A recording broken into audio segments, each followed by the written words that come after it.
భగవద్గీతలో 4వ అధ్యాయంగా వచ్చే జ్ఞాన కర్మ సన్యాస యోగం కర్మ, జ్ఞానం మరియు సన్యాసం మధ్య సంబంధాన్ని స్పష్టంగా వివరిస్తుంది. ఈ అధ్యాయంలో శ్రీకృష్ణుడు అర్జునునికి కర్మ మరియు జ్ఞానాన్ని సమన్వయం చేసుకోవడం ఎలా అనేది వివరిస్తాడు. అర్జున, నేను ఈ యోగాన్ని సూర్యునికి చెప్పాను, అతడు మనుకు చెప్పారు. మానవులకు ఇదే పరంపరగా వచ్చింది. ఈ విధంగా పరంపరగా వచ్చిన ఈ యోగం క్రమంగా కాలం గతిచెండగా నశించిపోయింది.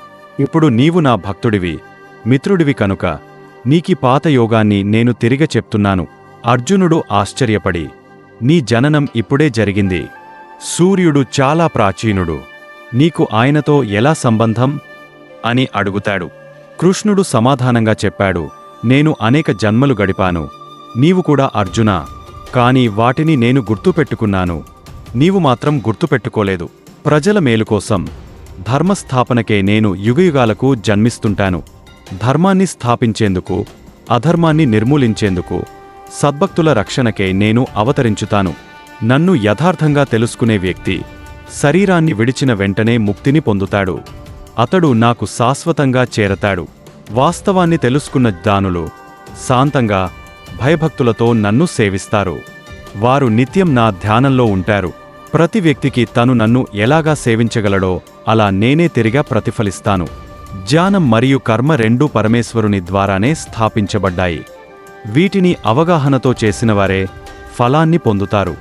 వేదాలను, తత్వాన్ని అర్థం చేసుకున్నవారు ఆత్మను చూడగలుగుతారు. వారి కర్మలు వారిని బంధించవు.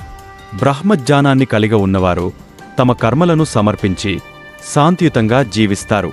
నిజమైన యోగి తన పనిలో మమకారం లేకుండా దానిని పరమేశ్వరుని కృపగా చేస్తాడు. జ్ఞానం అగ్నిలా ఉంటుంది. అది అవిద్య అనే అంధకారాన్ని దహించేస్తుంది. జ్ఞానం కలిగిన వ్యక్తి బంగారం, మట్టి, రాయి మధ్య తేడా లేని సమదృష్టితో జీవిస్తాడు. జ్ఞాని అందరిలోనూ దేవుని సాక్షాత్కారం చేస్తాడు. అందుకే అతడు అందరినీ సమంగా చూస్తాడు. నిశ్చలమైన చిత్తంతో ఉన్నవాడు శాంతంగా ఉండి బాహ్య ప్రపంచం వల్ల ప్రభావితమవడు. ఇంద్రియాలను నియంత్రించుకుని యోగంలో స్థిరపడినవాడు నిజమైన కర్మయోగే. ఆధ్యాత్మిక తపస్సు జ్ఞానాన్ని కలిగించే మార్గం. అది గురువుని సేవ, వినయం, శ్రద్ధతో సాధ్యం. జ్ఞానంతో ఆత్మను గ్రహించినవాడు మోహం, సందేహం, అజ్ఞానాన్ని అధిగమిస్తాడు. సందేహమున్న వ్యక్తికి యోగం కుదరకపోవచ్చు. అటువంటి వ్యక్తి జీవితంలో ఖిన్నతే మిగులుతుంది. జ్ఞానంతో కూడిన కర్మే ముక్తికి దారే. కేవలం కర్మ చేయడం మాత్రమే కాదు, సద్గురు సమక్షంలో వినయంతో ఉన్నవాడు అతని ద్వారా నిజమైన జ్ఞానం పొందగలడు. ఎలా అగ్ని కట్టెలన్నీ దహిస్తుందో అలా జ్ఞానం గత పాపాలను నాశనం చేస్తుంది. కర్మ ఫలములపై ఆకాంక్ష లేకుండా పని చేయడం ద్వారానే నీవు శాంతిని పొందగలవు. జ్ఞానయోగి అన్ని జీవుల్లోనూ పరమాత్మను చూస్తాడు. అందుకే అతడికి ద్వేషముండదు. జ్ఞానంతో కూడిన కర్మయోగి సమస్కృతితో ప్రపంచంలో జీవిస్తూ లోకాన్ని కష్టాల నుండి విడిపిస్తాడు. ఇంద్రియాల నియంత్రణ వలన మనస్సు శాంతిగా ఉంటుంది. అదే నిజమైన సాధన. ఎవరు పాపాలకు భయపడి జ్ఞానం ఆశ్రయిస్తారో వారు కూడా ముక్తిని పొందగలరు.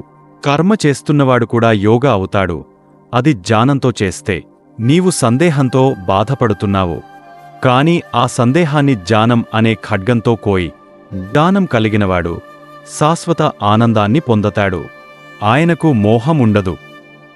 తన కర్మను సమర్పించిన యోగి జన్మ మృతులకు అతీతుడవుతాడు.